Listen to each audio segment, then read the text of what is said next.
This is the voice of freedom. We are not one voice. We are many. We are your voice. But we can only be effective if you use your voice. Your voice. This is the voice of freedom.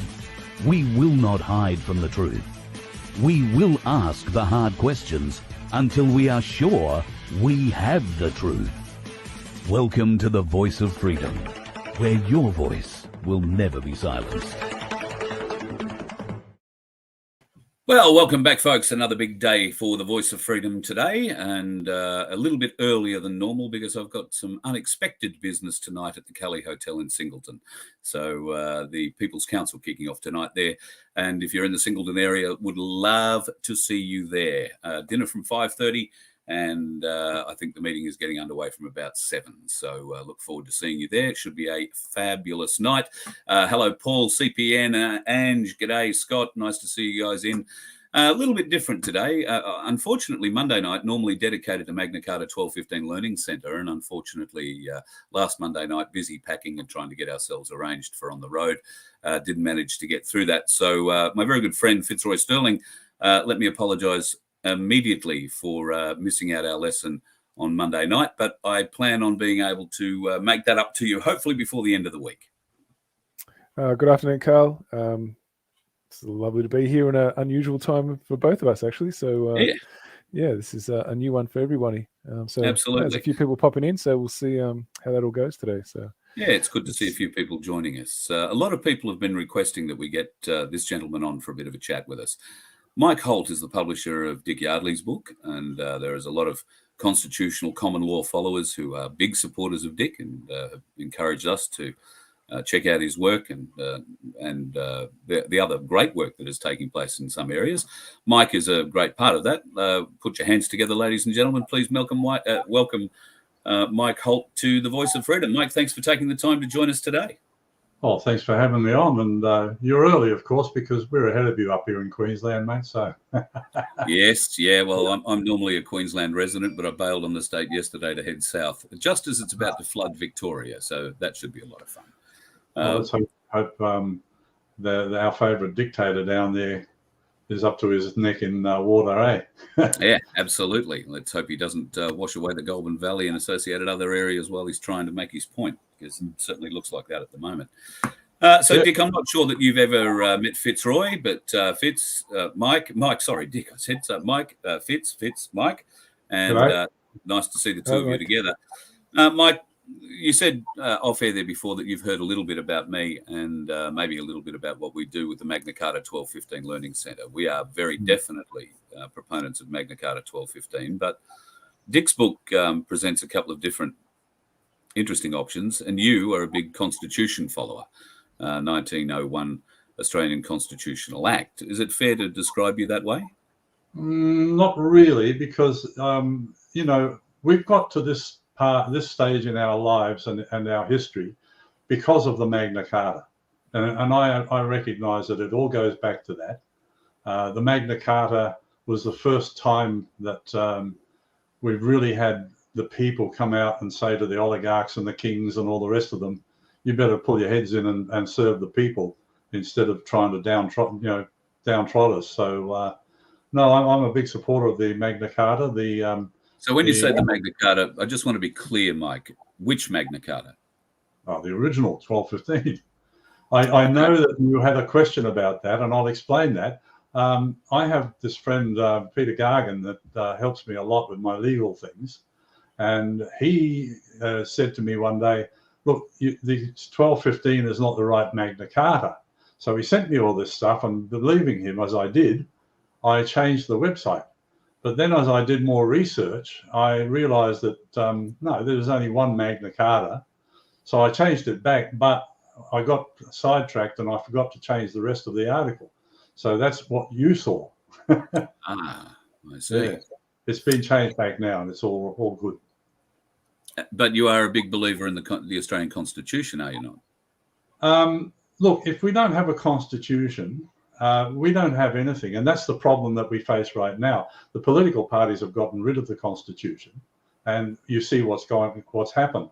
The Constitution is basically a roadmap or a plan for the Parliament to follow to serve the people. But the problem is when Whitlam came in, he turned it on its head, and now the Parliament tells the people what to do, and that's not right. So we need. I think we can go a bit further back than Gough Whitlam to where this was to, right? But yeah. But Gough was really the turning point in Australian history, where he actually got rid of the Queen. He threw out the Constitution and created the corporate government. And since then, we've seen our country just destroyed. In fact, it was one of the things that impelled me to leave Australia in 1978, and I didn't come back for 30 years. Yeah, right. Yep. Yep. Well, I don't think you're not on your own there. I've got a fella in Peru at the moment, an Australian expat in Peru, who's very keen to come home, but doesn't want to come home by any of the normal routes, and wants to make sure that the country is good to come home to when he gets here. So, I appreciate getting out of the country for a little while. Well, tell him to get on a boat and come over here. He can be a boat person.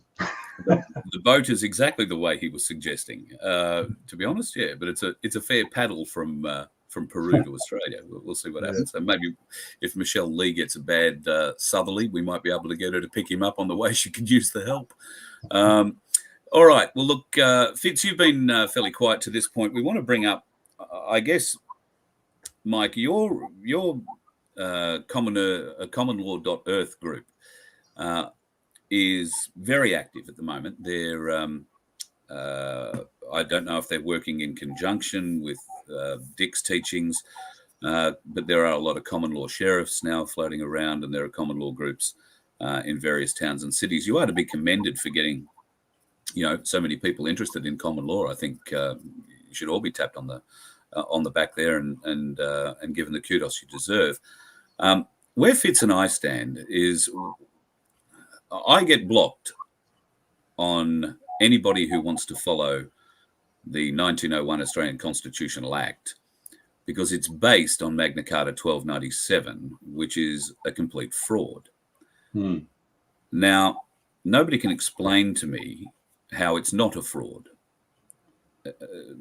Okay. Well, how do you justify the support of the 1901 Constitutional Act when it's based on Magna Carta 1297? And can you answer me that question I sent in the email? Can you tell me how a pope, a Catholic pope, living in a city inside a country, not a Commonwealth country, not a Commonwealth pope, not even a Commonwealth citizen, didn't even speak English, how he got to rewrite the English Constitution, Commonwealth Constitution? I think this goes back to the state of the politics in England at the time, and I've been doing a fair bit of study of the kings and their antics around then. But the fact is, the Constitution, I don't know why you say that it's based on the 1297 Magna Carta, because it's actually based in common law. If you have you read the annotated Constitution? Yes. Right, and in there they explain that they based most of the Constitution on common law, and if you read it carefully, it's very obvious. Like the first three words in the Constitution are "whereas the people," and that establishes we the people as the supreme authority over the Parliament. But it doesn't. And Fitz, you might want to pick this up here, because we've highlighted in a number of your videos, admittedly a couple of years old, that you've recorded with Dick some time ago. It doesn't quite work like that. Fitz, you've been pretty quiet to this point.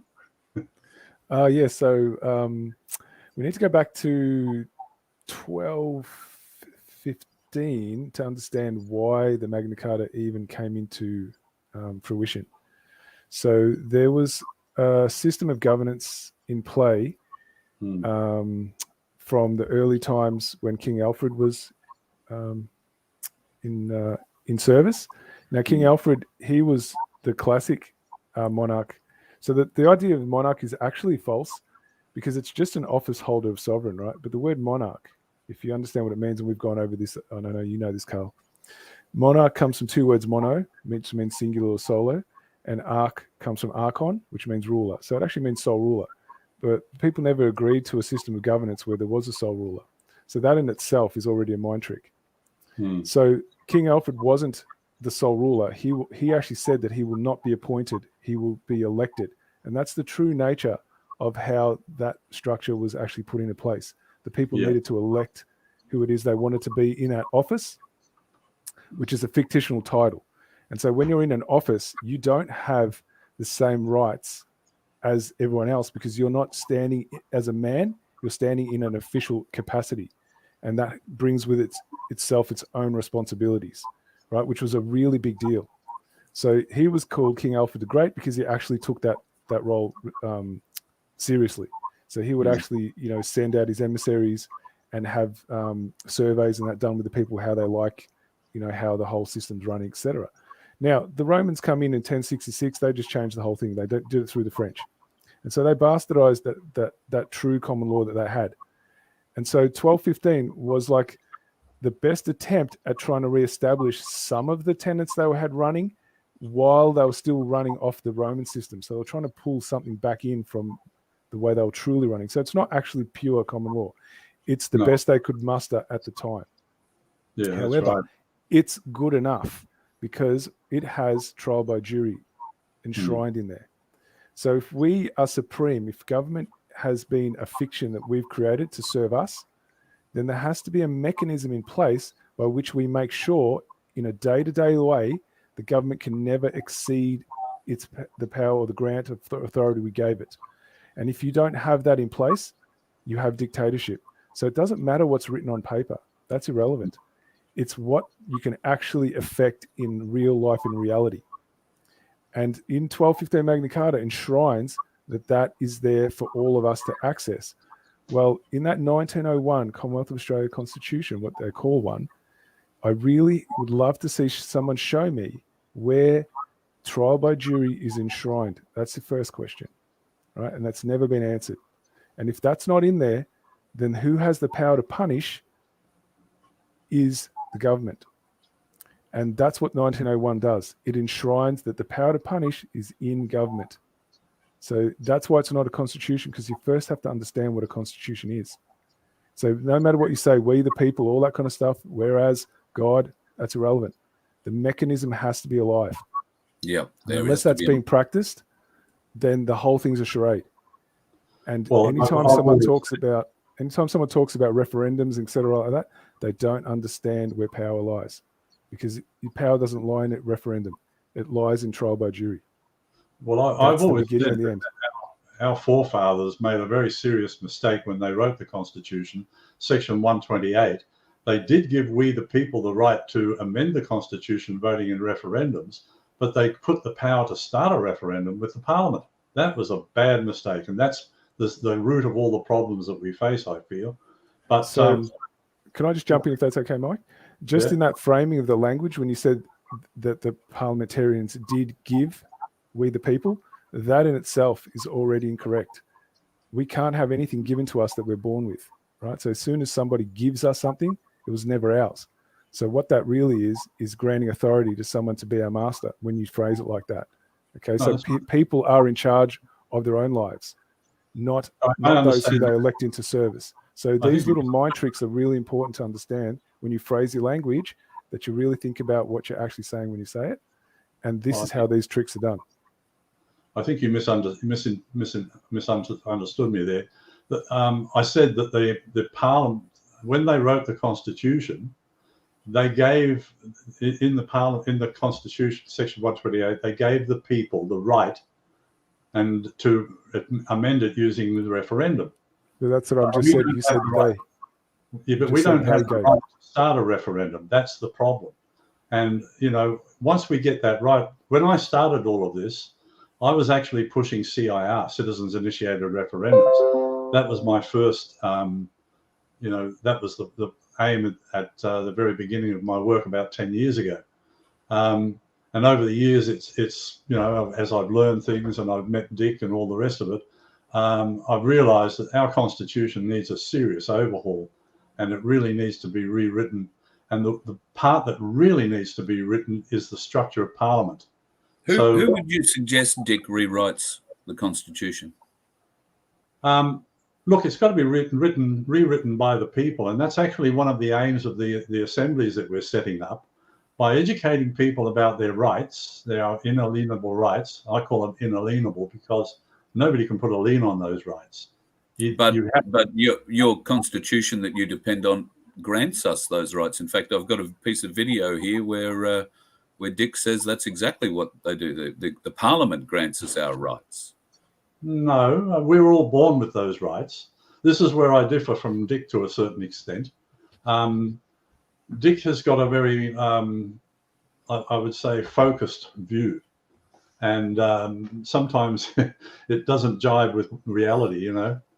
He's a very intelligent and very well-read man. He's done a lot of work with his book. But at the end of the day, all he's done is write about the problems and the crimes that they have committed. He didn't go the next step and offer a solution. And I don't think he really has a solution. He understands the problems, but where's the solution? And we're focused on solutions in common law. That's what the assemblies are all about. So our ultimate aim is to grow our assemblies to a maximum of 5,000 members per assembly. And there's a reason for this, because we're going to supplant the electoral system with assemblies instead. And 5,000 is a manageable number of people that you can choose one of your members from the community and elect them to go into a regional government. So the idea is each assembly selects one person to represent them. That person then sits in a regional government of 50 combined assemblies. So we've got 50 people in there directly accountable back to the people, and the regional government would then provide all the services that your councils are supposed to do without the rates and the fines. So I grew up in country Victoria. I grew up in a town that had initially, the first town I grew up in had about 400 people in it. The next biggest town near us was about half an hour away. It had 10,000 people in it, and scattered around it were various other small communities from a few hundred to just a few people. Now, some of those communities were, well, in what you're suggesting, may not have 50 people to bring to a meeting to raise one up, or 500 or 5,000. What happens to the representation of the smaller communities in this assembly as you outline it? Because is there only one representative for the town of 10,000 people and one representative for the town of 10 people? Or well, look, it's a difficult question to answer, because this is just an idea that I came up with, and it's open for review and change. Sure. It's not set in stone, right? Yep. But you know, if we don't have a plan and somewhere to start from and a goal to reach, then we can't achieve anything at all. No, so I set that number at 5,000 because, yeah, even if you've got a few small towns around the place, they can combine and even have subgroups of assemblies, and then they all come together and at certain times to decide what that assembly wants. So without wanting to crawl all over your idea and poo-poo it, I don't, but I can see that it is open to the same kind of corruption the current system has, because the bigger businessmen, the bigger businesses, the bigger say, if you know what I mean. So I can, but like you say, it's a work in progress, and you've got to have a starting place. So I think you should be commended for at least trying to find the starting place. Yeah. I'm also concerned because we've had some communications with Dick, and to be honest, I haven't wanted to bring him on the program because I don't think we align in any way, and all we can do is harm his cause. I don't think we can help him. He seems very set in his ways. Well, what concerns me about that is that he is selling, you know, the advice, the solution. This runs against Article 40 of Magna Carta 1251. 1251. Shit, I'm making a new one up. So it runs against all tenets of Magna Carta to go selling. No, actually, that's not true. Dick doesn't sell anything at all. I went to him and asked him if I could publish his book. He was giving it away free. And I went to him and I said, look, it's all very well, you know, giving it away free in a PDF, but a lot of people like to have something to hold in their hands. So I actually spent the money to publish the book. And I've gone to him a few times and I've said, Dick, I want to give you some of the proceeds. He won't take a cent. So I use the sales of that book to keep the work going that I'm doing. But he doesn't make a cent. And I know he lives almost in poverty. He's up the road from me here. Yep, right. So, no, he's not making money. I think he should be commended for the work that he's put in. But I have some serious issues with some of the definitions that we follow. And we might actually ask you a few of the definitions. How would you define common law, Mike? Common law is the law of the people. So whatever the people want, right? And now this could be anything at all. That's why the assemblies, let me just read you here a description that I've got on what a common law assembly is. They're designed to repair the damage done by overreaching government policy, by educating people and empowering them to make informed decisions about the kind of life they want to build for their families and the future. Assemblies consist of many people from all walks of life with one common goal: to educate themselves and others about their natural rights, unite them with their fellow man, and reclaim ownership over their lives as natural living men and women. And each common law assembly is different and conducts itself in accordance with their community needs, but at all times following the underlying foundation of do no harm. And this means that any direction they take or action done cannot harm their community. And the common law assembly model is not a one-size-fits-all model. Each community is different. And so the common law assembly should focus on their individual needs and adjust the focus of their meetings to suit their community.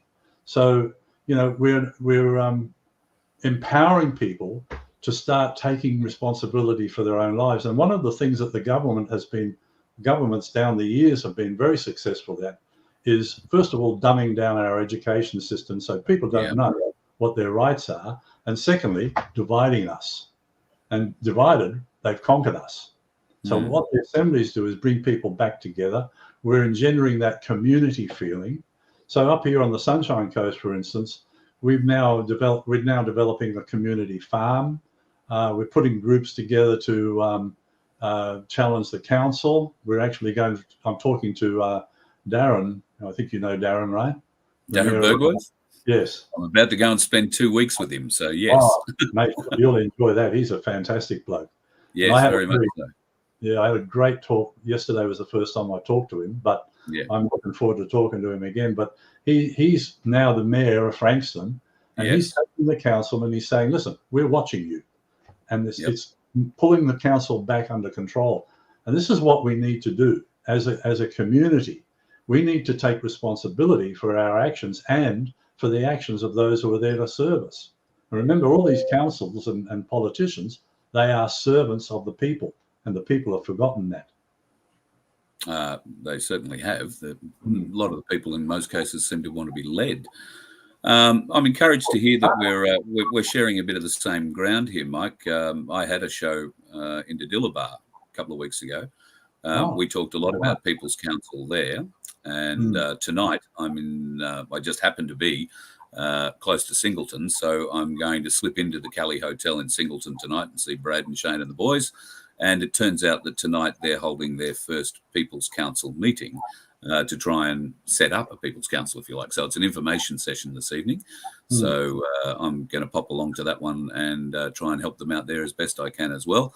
And then we're doing People's Council all next week in Victoria. Late this week, South Morang, Shepparton. We're going to Frankston. I'm doing a week in Tasmania on it as well following that. So there is certainly a lot of interest in developing People's Council, Mike, and I hope that we can maybe work together when I get back to Queensland and develop that further throughout Queensland. Absolutely. Like you say, this is about bringing people together. I've said a lot of big words and made a lot of big statements in the last few days about divisive elements in this movement. I certainly don't want to be one.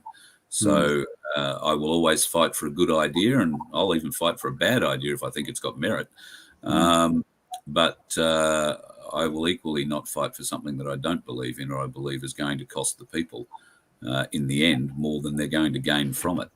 So if we can work together on that sort of a basis going forward, I think we have some ground to stand on. Well, Nick, you're up here. Come along to one of our assembly meetings. I know that people would love to meet you, and some of them were at your meeting. I was Yes. going to go, but I couldn't get there, unfortunately. But when you're at the Cali, please say hello to Brad. I stayed at his place on the way back from Jindabyne just recently. Absolutely. Great No fella. I'll let him know. Yeah, it's a great pub, mate. My second home these days. So, and not for the reasons it might be used to be in my youth, which is a good thing.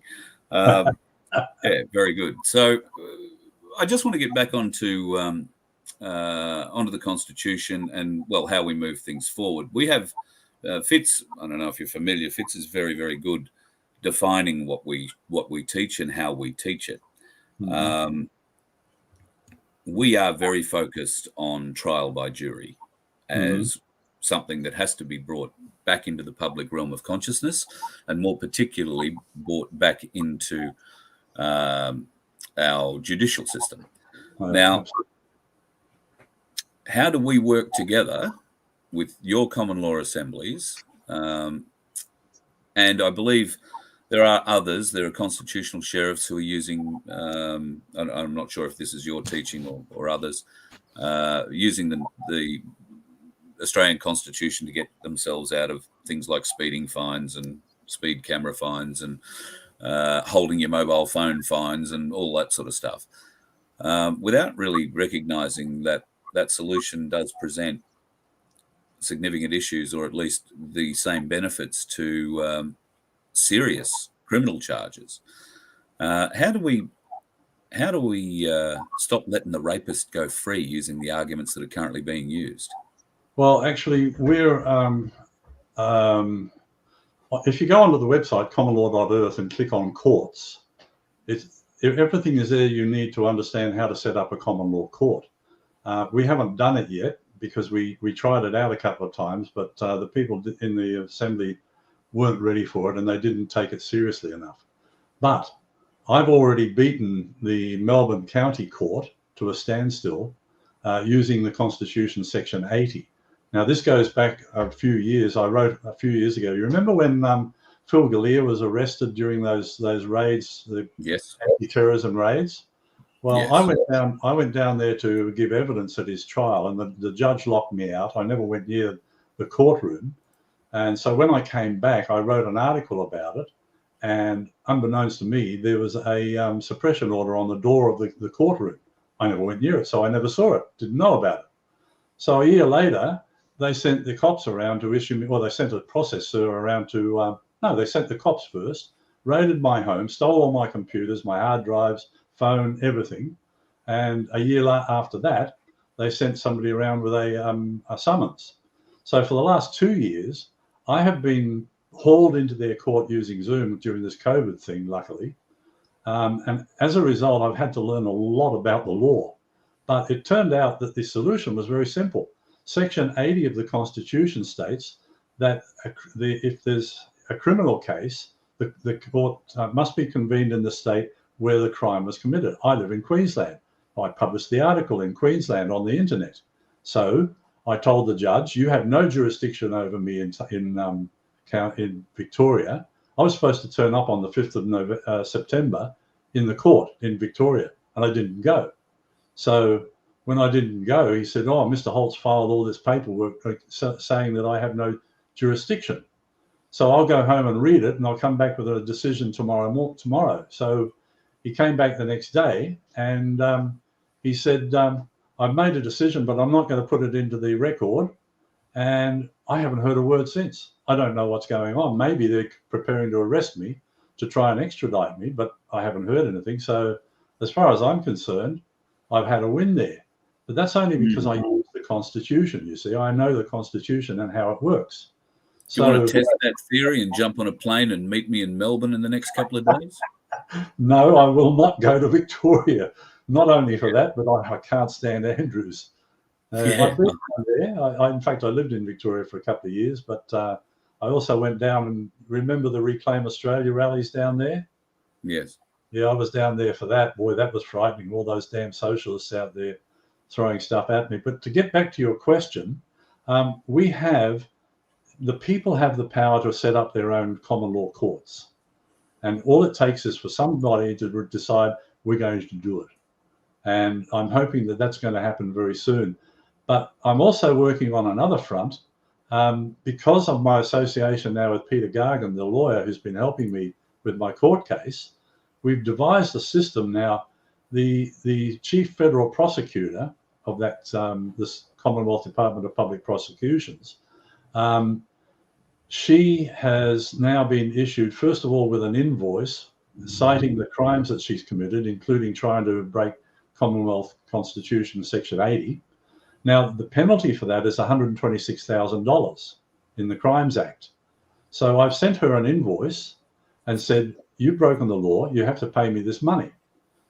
She ignored me, so I sent her a reminder notice 14 days later, and then another 7 days later, I sent her an affidavit signed by two JPs, and that creates a financial lawful instrument, which I've now put a lien on her property.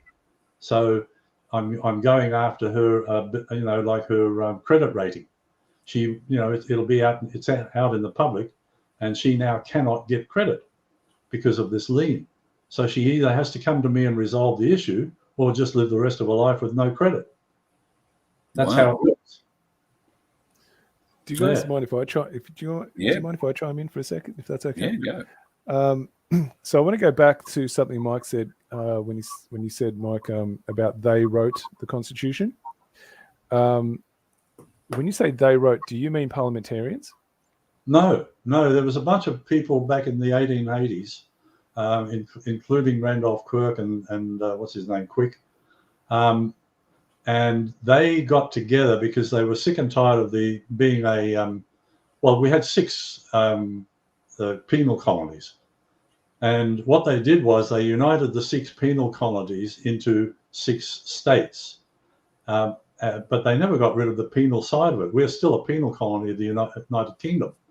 But by uniting us into a federation of 6 states, and New Zealand almost joined it, but then opted out, they created this federation. And as part of it, the bedrock of the foundation was this constitution. And they did massive amounts of research on constitutions all around the world, including the US, the French, and lots of others. To be honest with you, I think the Constitution is one of the best that we've, in the world, and it's very imperfect. I admit this. So I'm just going to cut you off if I can, Mike. Why I'm asking that is, does that still mean in your mind that the head of state still resided in England? Yes. Right. So if the head of state is what gives any constitution any kind of legitimacy, does it not mean that the head of state needs to be a lawful monarch? That's right. So what if it turned out that there was no lawful monarch in place to grant anything to any colony and nobody knew about it? Yeah, that's the conundrum we face now, isn't it? So that's why I'm asking you. Now, hang on. That's why I'm asking you, who wrote it? See, this is the trick, Mike. You cannot write a constitution if you're still bound to the original one that hasn't ever been changed by the people. You can't write another one. No, you can't, but you can amend it. But the problem... No, you can't. But you can't, Mike. You can't. The process to amend the Constitution is inside Article 12, inside Magna Carta 1215, and it has never been enacted. It was a sealed agreement. So that means every future monarch, and all a monarch is just an office holder of sovereign, the highest public servant of the land. They are bound to the terms. That's their job contract. That's right. So you can't have a whole bunch of other people in another colony starting something separate, right? It's not a thing. But this is what people don't understand. You just said that you just said it. A whole bunch of people in the 1880s got together and thought getting the states together and creating a federation would be great, and they wrote a constitution. They didn't. And in 1900, they took that constitution over to Queen Victoria, who was a lawful. No, she wasn't, Mike. She wasn't. No, she wasn't. She was a treasonous monarch. She had no lawful authority. Well, because this is the thing. Like we saw you speak with Karen Bailey, right? And she taught you about the 1688 Bill of Rights, and she told you that was the reason why every single monarch from that point was not a lawful monarch. So everything that happened after 1688 was all part of the treason. Yeah. Right. So we know that you know that information because we saw it, and at the same time, we saw you promote Dick's book throughout that actual presentation, right? Which is a conflict right there. This is the part that we're not understanding what you're doing here. Okay, so we know you have new information, right? Yet you're still going back to the old information. So we're trying to work out where are you? Do you understand the true nature of the 1215? That it's a sealed agreement that gives government its legitimacy. It's a contract, an adhesion contract, because government cannot have authority as it is. It has to be granted it. And the only way you can grant authority to a government is to have a contract which binds it. It doesn't bind us. It binds them. Binds the government. We are free in our natural state. Yeah, any agent or officer of government is bound by a constitution, not the people. The only thing that people are bound to is the consciousness of the community around them. That's what Article 39 says, right? If you read it and you truly understand it, that's what that is. Everything else is a fiction created to make people believe they're free, but they're not. Because if we had a lawful structure in place, Mike, we never would have been in any wars. We wouldn't have been in Gallipoli. None of those things would have happened, because we would have had trial by jury to make sure that no politician could have put us into anything. So that was never in effect. 1688 was the death of trial by jury. It was the death of the monarch being the people's representative. It made Parliament sovereign, right? Yeah. So everything that happened after that was always going to be corrupt. It was always going to be treason. So you cannot say that 1901 is our constitution, because there was no lawful authority to grant it assent. That was a treasonous monarch in place. You cannot hand your job. That's the other thing, right? You cannot hand your job to any child. Nobody can, especially someone who's elected in office. This is all the tricks, Mike. You know what I mean? And you've been shown some of these things. Yeah, you're not actually showing that you've understood them. Yeah, I hear you using the word trick, but the fact is, we face an awful mess, and it's a very tangled mess, and I acknowledge that. And we've got to start somewhere. And yes, we're going to start with the truth, Mike. We're going to start with the truth. You can't build you can't build truth off a lie. That's why we're building these assemblies, because it's going to empower the people to make the decisions. And I think eventually what will happen is we'll just discard the Constitution. It's not being used anyway, but it's going to be up to the people to decide how they want to be governed. And they will use they will elect their own people. Yes, Mike, Mike, I'm sorry to cut you off, but first we need to finalize the contract. Until that's finalized, we can't do anything else, right? And the contract is still alive today. And that is that we, the people, have a right to redress and return the rule of law once it's been usurped from us. Now, there's a specific way that government is still bound to hold to that honor. And it's not doing it because the people don't understand it. So if we keep pushing the 1901, that will never happen. We need to finalize that first, right? That hasn't been done because people don't know about it. So until we all get on the same page and the same knowledge, until we get onto one hive mind and we all understand it, if people are giving false messaging, it will never happen. That's why Carl and I are always consistent on this. Because if we all want the same thing, we need to be the tip of that spear, right? And if we're all different spears, it's not going to work, right? So it's all about understanding what the adhesion contract is. If people truly understand the power of the 1215, this is where the actual full asset stripping comes into it, right? If they fully understood that, it also retroactively wipes out any debt. Retroactively, people don't know that. We, the jury, decide if we want a system of governance where we're getting taxed or not, right? On how much. That's all us, right? That doesn't exist. It's never had in the 1901 ever. We have the full power to be self-determining through that jury. That's the centerpiece. There's nowhere else that's found. So these things that the American Constitution, the French one, they are not constitutions. They are mind tricks. A constitution has to have trial by jury at the center, because without that, it's government dictatorship. It's plain and simple. There's no other way to put it. Because there has to be a mechanism by which we can actually make it happen. And right now, if you set up alternative, what we call assemblies, where's the power to punish going to come from? Who's got the weapons? Have you read that's going to come after you. Have you read the section on court in the website? It describes exactly what you're talking about. Yes, Mike, but we still need to have that same messaging from the start, right? We can't just take bits and pieces. It all has to be consistent from the beginning. And what people don't understand is that we don't know the truth. And we need to go back to where authority deviated. And it deviated in 1688. That no longer had any authority. Because the way it works is the monarch takes an oath. A coronation oath is the job contract. Well, that job contract got changed in 1688, where the Parliament wrote it. and it became a statute version. Well, that no longer means that the monarch is bound to the people. It means the monarch is bound to Parliament. So there's been a flip.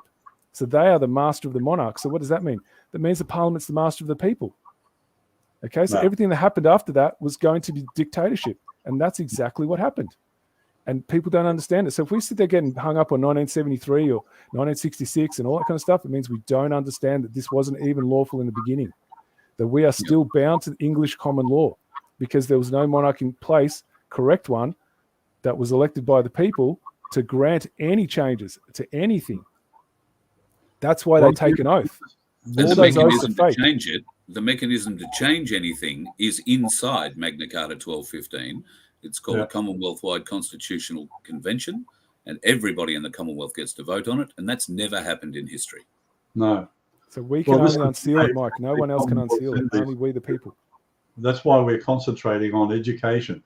You know, our motto is educate, facilitate, activate. So I think Fitz's question here, though, is what are you teaching? I mean, are we teaching at opposites here? Is the Voice of Freedom and the 1215 Learning Centre that we're putting together here not pulling on the same bit of string you are, or vice versa? Actually, Karen is a member of our assembly, a very important member too, and she's teaching about the the Magna Carta. I'm teaching about our rights. We don't talk much about the Constitution except in terms of what the limitations on government are enshrined in the Constitution. But that's the thing, Mike. We don't have Australian Constitution. That's what I'm trying to say to you. So you're teaching about something that's non-existent. Yeah. Well, you know, you can say that, but the reality is the government was based on that, and we have to resolve that somehow. And you know, I'm only one man, mate. Give me a break. You know. What I'm saying is, you're one man, yet you are teaching something that's incorrect. That's well, maybe so. And I'm always willing to listen and learn. Well, that's why we've opened this door, because I wouldn't have done it if I didn't think you were open to listening to our side of it. And if we can work together with you, then we're very happy to have you come part of Voice of Freedom and help us educate, because that's our mission with our Voice of Freedom Magna Carta 1215 Learning Centre, is to educate people. And we want to educate people to be trial by jury jurors, because it's not like walking into your average jury. No. So our education is in part focused on bringing people up to speed with what it will take to be a trial by jury member. Exactly. We would like to see that, you know, you have some infrastructure. If there is a way we can help with that, or we can get on the same message. I think that's where Fitz and I are coming from. We'd like to be on the same page. I meet people associated with your assemblies everywhere I go, and I love meeting them. It's great. I don't give them a great deal of time because we are at opposite ends, and in their learning journey, they're maybe not as far down the path as I am. So I'm polite and friendly, but I don't get involved because I'm not there at that time to educate. We do education every Monday night at 7:30 unless I screw it up. And people are welcome to come along and hear what we have to say then. I'd be, you know, welcoming of you, Mike, if you wanted to develop ways forward where we can help you maybe understand what happened, where this break is, because you seem to be a little hesitant. And I know it's difficult to walk away from the Constitution as you understand it. But the fact is, it's not worth the paper it's written on, and we can prove it. Well, don't tell the government that, because that's how I beat the court. Yeah, that's the thing, Mike. I would also argue you haven't beaten the court. You said the word yourself. You've stalemated the court. That's right. That just means they're going to find, and you're not welcome, and you're not willing to come back to Victoria at my invitation to push and just see how far you've beaten the court. So to say you have beaten the court is incorrect. You might have stopped the process as far as you're concerned, but doing so has stopped you going to Victoria. You have, if you like, given up your freedom to travel to Victoria, so that you could prosecute the case you've decided to prosecute. Because if you step back, I'll have you in front of the beak, and you know it. Yeah, well, that's why I'm doing the lean on her now. And during the course of all of that trial or so-called trial, I actually wrote to the chief federal prosecutor who took over from the one that's for a little while, that I've now put a lien on. And I wrote to her and I said, can you send me a copy of the oath of office you took? And she wrote back and said, oh, I didn't take an oath because I'm a public servant and I work for a private corporation called the Australian government. I got her to admit it in an email to me. I've got it on the website. Wonderful. Yeah. This is to be really applauded, Mike. Yep. Really, absolutely. That's exceptional, Mike. That's to get that sort of an admission is wonderful. Yeah. So can I just chime in if that's okay? I just wanted to say that the thing about when you use the actual law, because the law isn't what Parliament writes, we need to make a distinction. So when you say you walk into their courts and say that you're using law, you are not. You are using a fiction. You're using what's called moral relativism. Are you aware of that term, Mike? Moral relativism? Yes. Yeah. So that means there's no such thing as universally discoverable law, right? That we can't all discover law, and the only law that's discoverable is the law of nature. Everything else is our version of it.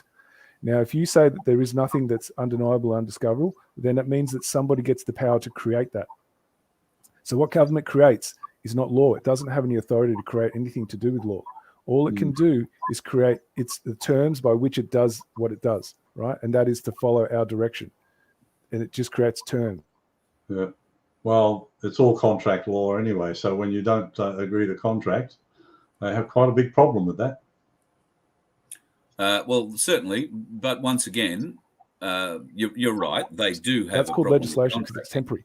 So when you say you walk in their courts and you're using laws, you are not. You're using. Nope. Sorry, guys, I just got cut off. Am I still here? Yeah, now you're back. There you go. Things got a bit weird. All right, yeah. Yeah, sometimes when someone calls my phone, it cuts off the internet, so I apologize about that. So what I was saying is, when we step into those spaces that are meant to be public buildings, that, as you said, Mike, you've had it admitted to you what they really are, what we're doing is we are actually granting authority to that criminal structure. No, there's no way we can beat it because we don't have the power to punish and go after those very people who are pushing that fraud and that deception. So until we actually have that power to punish them and bring them to justice, all we're doing is we're granting them authority by breathing life into those spaces. Because what are they doing? They're still using us as something to plunder and harvest. So when you follow the 1215, you never step foot into those courts. You do not grant them any authority, because they are null and void. So you show them with your actions. So it's one thing to say that they don't have any authority, but then you walk into their rooms, you've given them authority. So that's that's a state of confusion. We can't live like that because go down there. I didn't have to go down there because I'm just saying that even engaging in their process, right? So if you do the 1215 notice process, you don't step into their courts because they can't prove that they have any authority. And this is if the more of us start doing this, right, you'll see a phenomenal amount of power, Mike. So you have an infrastructure in place that can actually start actioning this on a large scale. Yeah. Well, this is the kind of education we would like to help you with. And you to share this, so you never have to step in their courts, Mike, ever, right? And you can actually use your time and energy to actually do the education you actually really want to, and show others how it's done. So we don't have to convene these alternative societies and these assemblies, and then have them being given some kind of legitimacy by their courts, because what we do is we serve our paperwork into theirs. That's still granting authority into those fake structures, right? No, so we don't ever do any of those things. Totally separate. And we don't ever do anything like that, right? So our assemblies are not going to have any power because they don't have any weight of force behind them. Yes, they're great for training, absolutely, and I love it. And I reckon I'd love to see people record what it would look like in a jury. You know what I mean? So for education, beautiful. Let's use it that way. Let's use our knowledge to know how to actually live in real moments and have police interactions where they're really being forceful. Yes, let's use those assemblies for those purposes, so we can stand as a man, but using the 1215 Magna Carta. The first things we say to them is we ask them, what's your name, rank, and where your place of business. Next question is, are you standing under your oath of office of constable? The more people start doing that, Mike, you'll watch them collapse because they never answered. I've tested this. Okay, I've never had it answered once. And what's going on in Victoria at the moment? And they refuse to answer. And what's going on in Victoria at the moment, Mike, with the People's Trust of Victoria, is a very large extension of just that. The People's Trust in every state works simply by asking the issuing authority to prove they have the bona fides to collect the money they demand from you, the person. And they can't. They can't prove they have the right to issue a fine, let alone collect one. So therefore, that's bringing the money to a grinding halt in Victoria, particularly when it comes to any kind of fines or rates or anything else. Now, how's that working? How is it working? Very well. It's making them scream. They're jumping through legals. I mean, there is pushback now, which is what we're aiming for. We need the government to push back. Yeah. So the government in Victoria's case have decided to push back using the sheriff. You might find that without letting the legal strategy out of the bag, you might find that that's not a good option for governments raining sheriffs down on people, making demands on them. No. You might find that that's got serious implications in other ways, which is being tested, will be tested shortly. I've been saying for a long time that the worse the government behaves, the better for us, the freedom fighters, because they're forcing more and more people away from their government system, seeking answers to the tyranny that they've imposed. And as you can see, I just put the link to your website in the chat room there. Yeah, So I'm well aware of what you're doing and love what you're doing. So it's not me, mate. That's all Victoria. Darren Bergworth and Spiros are involved with all of that, or Darren to a certain extent, but Spiros is certainly behind it. And it's now being rolled out in every state and territory in Australia. Pretty sure Queensland is just about to start this week. I think the website will get active toward the end of this week or early next week. And New South Wales shortly thereafter. ACT's up and running now, I think, and South Australia pretty soon, Western Australia pretty soon, and the Northern Territory to follow. So Tassie, still waiting for people, I think, to stand up in Tassie from memory. Tassie's really bad. There's nobody down there. They seem to be very insular. Well, I'll be able to tell you about that because I'm heading to Tasmania on the 29th of October. So I'll be down there for a week. And, I'll be talking to myself, or I'll be just having a bit of a look around. If there's nobody who wants to turn up to a show, then I don't need an audience to have a show. I can talk to myself. That's easy. I introduced you to our only convener down there, and he's a lone man, basically. He's been the lone man for 2 years. It's terrible. You can't get anybody interested.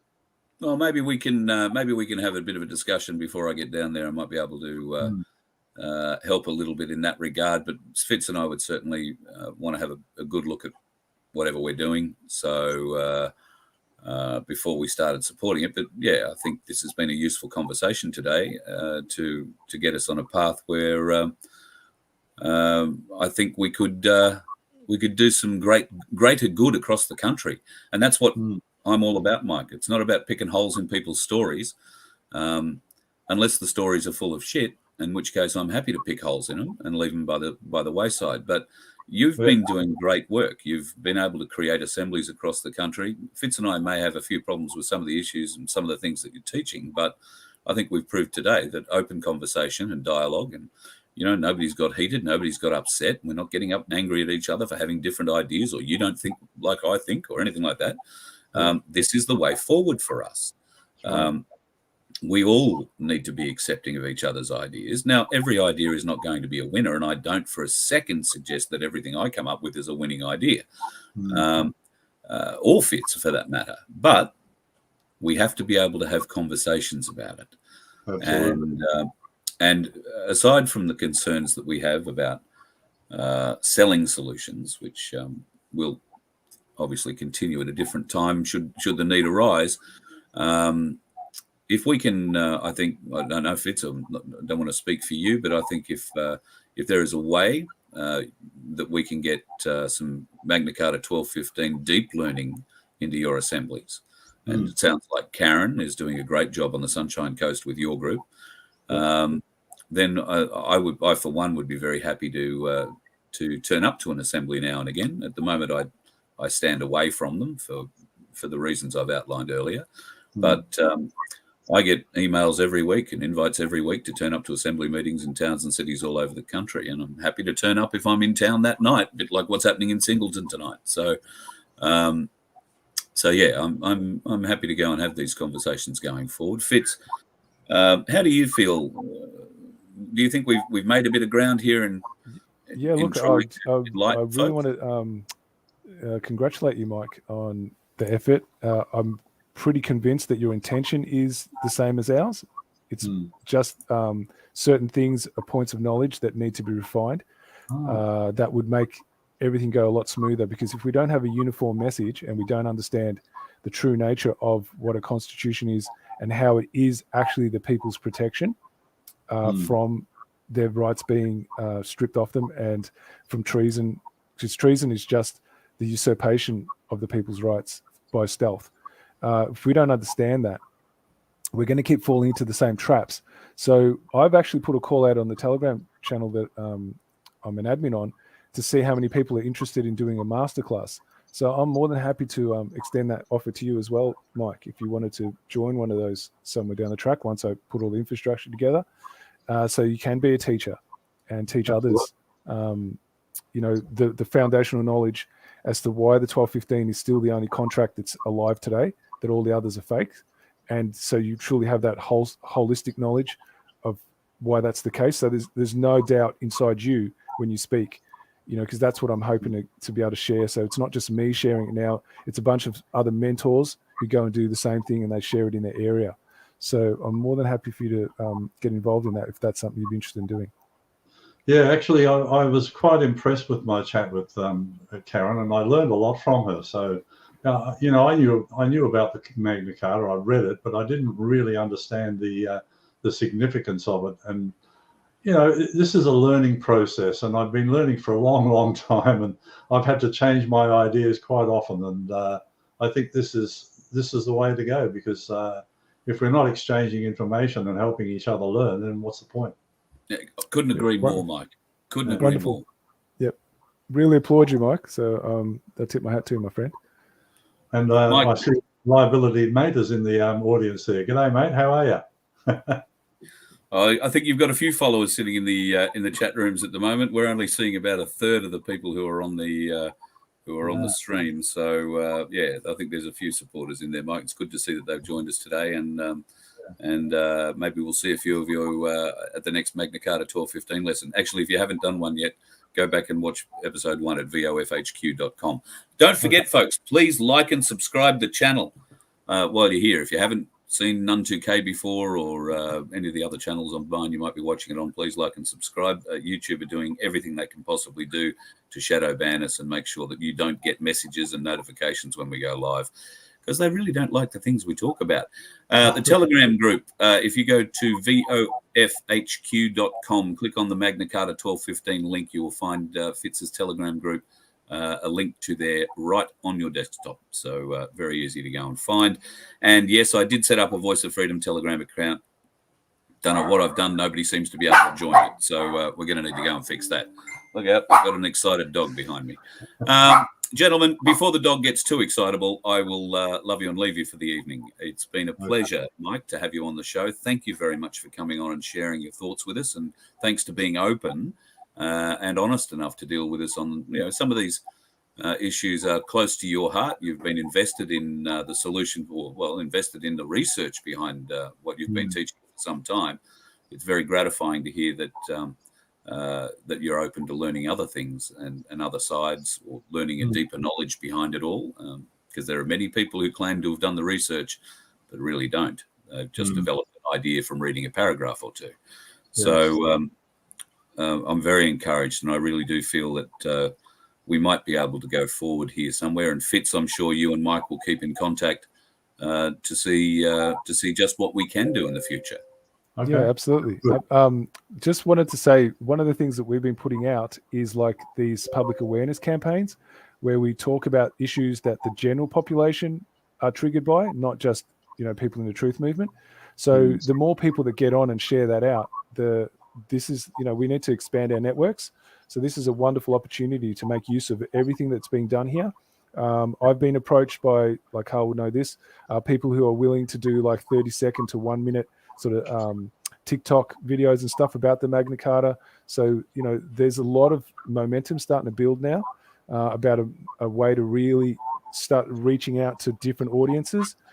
So we'd love to have you on board, Mike. So, definitely extend an open hand if you want to be part of that, and then really help share that out and really start growing this rapidly. Okay, I've just put a link in there to another website called liberty22.net. Now, this is by our Sunshine Coast convener, David, and you might want to have a look at that. It's based on the 1976 Charter 77 by Václav Havel from Czechoslovakia, and that document was the one that toppled the communist government. So we looked at that. It was about 80 odd pages, and we've streamlined it way down. But basically what it is, it's designed to reach out to everybody in Australia who wants a better future without, being involved in any group. So even though David is our convener, Liberty 22 is not a common law initiative. It's for everybody. And the idea is you all subscribe to the same yearning for freedom, etc.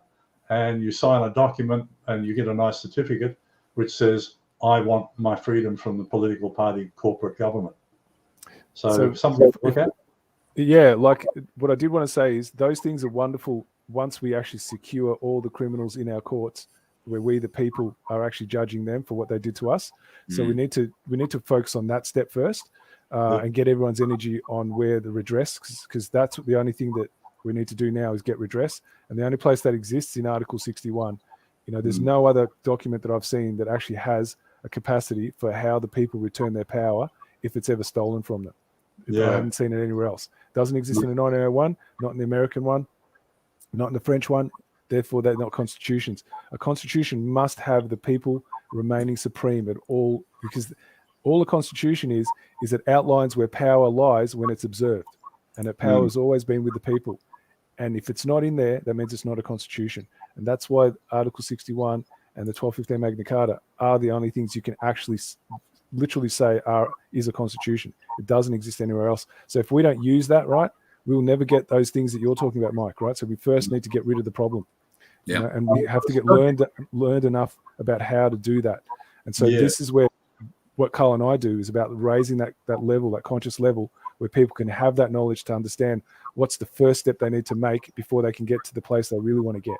So that's what we're focused on. We don't have an outright answer for what happens afterwards, but what I'm pretty confident about is if people can get this level of knowledge, they will be in a much higher position to really judge what they want from their lives, because this is going to be like them cutting their teeth in the best possible way, and that's what we need to do. We need to cut our teeth on the knowledge we don't have first of what it's like to actually be a free sovereign being, and what it feels like to be in a trial by jury, to be the one who's judging all those people who claim to be in our service that have been harvesting and plundering us, and be the judges of that. We need to live that life first before we can think about anything else.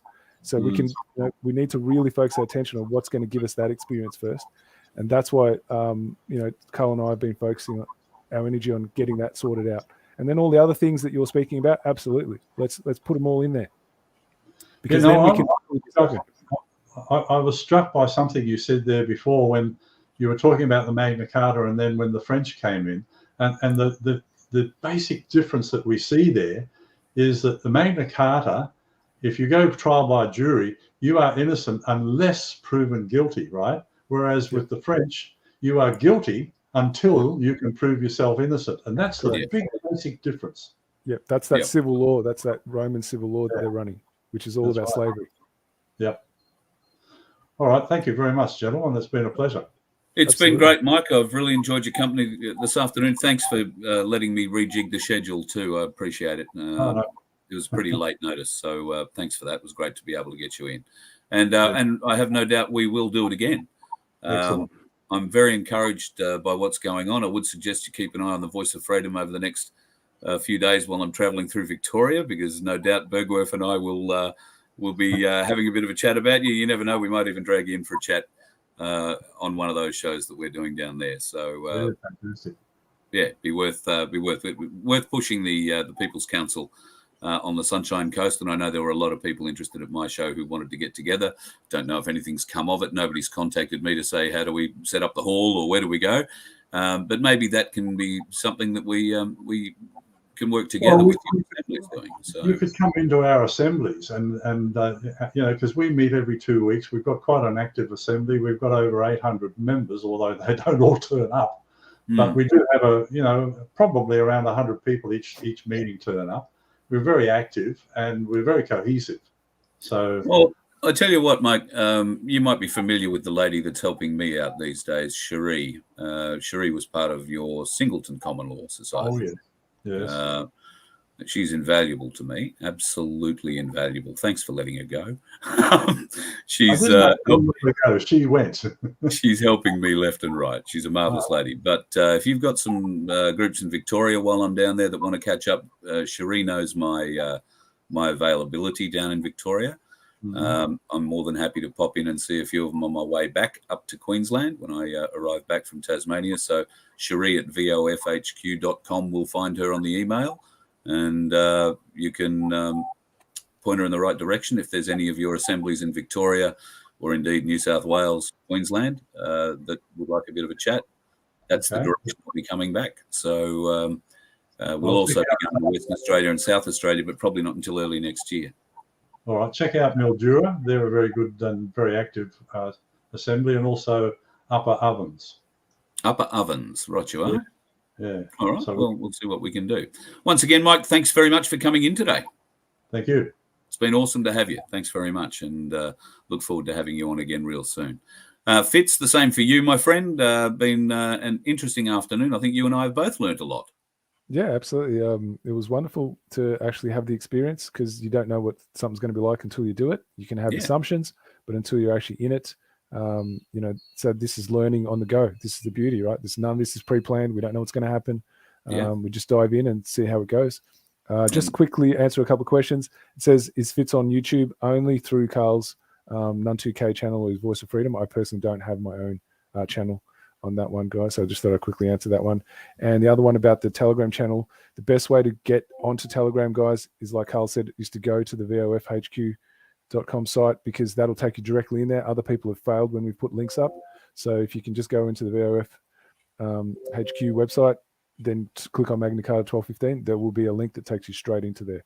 There's quite a few of you doing it, because that's what all those notification dings you're hearing in the background are. Is that what that is? Yes.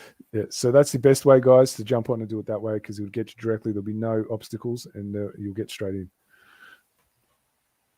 Yeah, cool. All right, mate. Thank you very much for your time today. And no doubt we will catch up again for the catch-up that I owe you from last week. Yeah, I'll look forward to it. All right. Thanks again for putting this on, Carl. I really appreciate it. Just let me drive another 700 Ks, will you? And then we'll sort it out. Yeah. Well, you're getting flooded out. Yeah, exactly. Yeah, it's going to make for an interesting trip. All right, mate. Talk to you soon. Appreciate it. All right. And you folks, thank you for sticking with us at an early time today. Maybe you're seeing the show in replay. I hope you've enjoyed it. If you have any questions, of course, you can get in touch. Leave a comment on the YouTube videos. I usually read them all. It might take me a few days, a week, but I do get through them eventually. And while I'm on the road and my daughter is driving, I'm planning on going through a lot of those and clearing out my inbox, because a lot of those notifications that I have are from YouTube. So I'll clear all those out, have a look at a few of the comments that are going on in there. Thank you once again for your support, folks. You can always donate at vofhq.com to help us get down the road a little bit further, to help spread the message. It would be gratefully received, particularly at the moment, as well, yeah, wheel alignment today out of nowhere. How nice was that? Anyway, we've got more things coming up. The trip to Victoria begins in earnest tomorrow from Singleton, and tonight in Singleton. If you are in the area, come in and say hi. We're going to be at the Cali. It'll be a great night. We're going to give you all the information you need about setting up your own People's Council. If you think the corporate council in your town is not doing the right thing by you folks, you need a People's Council. So if you want to learn more information about it, vofhq.com has the details right on the front page of how you set up your own People's Council in your town. If you want help doing it, then between Darren Bergworth and myself, we will be there to help you every step of the way. Thank you again for spending your, Wednesday afternoon with us live. And if you're coming back again, we might do a quick one on Nun 2K a little bit later from the Cali, just to let everybody know how it's gone with the People's Council. But by and large, tomorrow will be a driving day. Tomorrow night, I'm hopeful, if we pull up in a quiet enough place at an early enough time, I'll have Cass Smith on. Now, Cass was meant to be on last Thursday or Friday. She got crook and was unfortunate that she couldn't join us. Cass is the lady who will help you remove your super out of Big Super and convert it into gold and silver in a self-managed super fund. If you have questions about that, and I'm being contacted by a lot of people who still have questions about that, then tomorrow night will be the night we talk to her.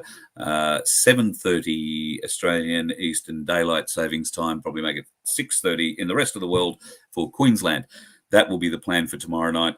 Everything dependent on us driving a few kilometres and not getting caught in floods. But we'll see what happens.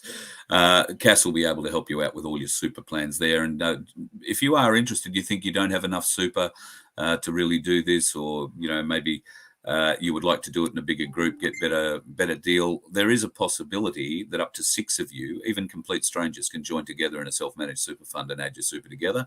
We're going to find out all about that tomorrow night. In fact, it might be the only way that I'm ever going to be able to get into this. So I'm certainly very interested in learning more about it and making sure that if you can get into that sort of a deal with 5 other people, then you make sure that you get what you put into it out of it, so to speak. It's all going to be very interesting. I don't pretend to understand it for a moment, but Cass Smith understands every bit of it, and I had to let her down gently today. She washed her hair and all. She said, "Oh, come on tonight if you like," but can't do it tonight, so she's going to wash her hair again tomorrow and come on tomorrow night. I'm looking forward to that. That's Cass Smith tomorrow night from somewhere on the road. The Voice of Freedom is coming to you, Victoria. God help us, look out. I haven't been in Victoria for a few years. I'm really looking forward to it. It's going to be very wet. The rain is apparently hitting tonight. Of course, a few days, all that snow is going to come down into the snow melt, down through the mountains, into the creeks, into the rivers, and into a lot of people's backyards, possibly into a lot of people's houses. We'll find out. We'll be there for it by the look. So that's all coming up over the next few days on the Voice of Freedom. Thank you very much, folks. You can always contact Cherie if you want to get a show, have us come to your town, your area. We're always keen on that. If you are interested in setting up people's councils, we're going to do a lot of that in the show over the next couple of weeks. And we're going to try and help some people set up my place at their place. So, yeah, whole heap of interesting stuff coming our way, folks. I really hope you can stick around and join us because, well, if it's not going to be educational, it is going to be entertaining. Let's put it that way. Thank you very much for spending your afternoon with us. And like I say, if you can donate a few bucks, that'd be great. If not, that's great too. We're going to be on the road regardless. You just might have to stop and wave at us occasionally. Maybe bring us a cup of coffee. If you are on the roads, watch out for the dickheads. Just make sure you're not going to be one, please. You let one ant stand up to us, then they all might stand up. Those puny little ants outnumber us 100 to 1. And if they ever figure that out, there goes our way of life. It's not about food. It's about keeping those ants in line. That's why we're going back. Does anybody else want to stay?